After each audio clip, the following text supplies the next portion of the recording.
Tu te compares aux autres, mais tu ne t'intéresses jamais à leur début. Tu compares alors ton chapitre 1 à leur chapitre 20, et forcément tu te sens en retard, moins bon, moins avancé.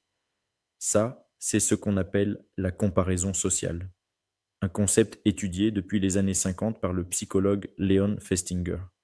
Ton cerveau évalue ta valeur en te comparant aux autres. C'est automatique.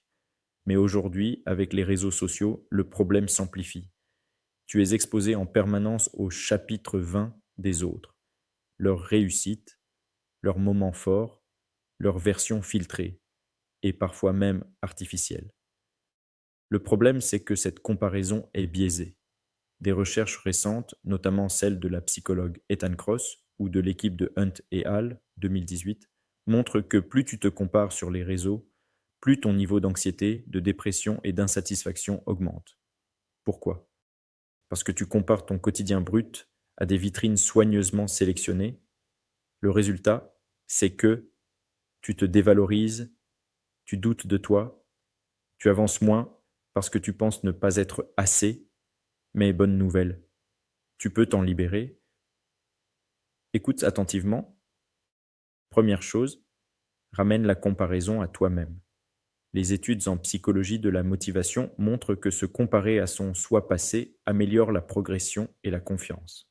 Chaque semaine, demande-toi, est-ce que j'ai avancé, même un peu? Deuxième chose, réduis l'exposition aux comparaisons toxiques.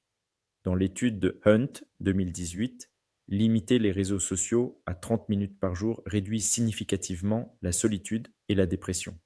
Concrètement, fixe-toi un temps limite ou fais le tri dans les comptes que tu suis.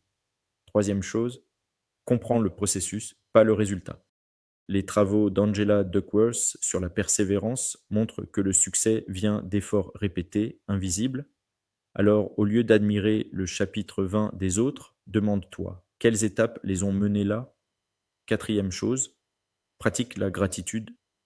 Des recherches de Robert Emmons montrent que noter régulièrement ce que tu as déjà améliore ton bien-être et réduit la comparaison négative. Chaque jour, écris 3 choses que tu apprécies dans ta vie.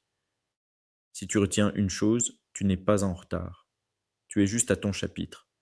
Alors dis-moi en commentaire sur quoi tu veux avancer cette semaine. Et si ce genre de contenu t'aide, abonne-toi. Ici, nous transformons les meilleures recherches scientifiques en conseils simples et pratiques pour améliorer la vie quotidienne.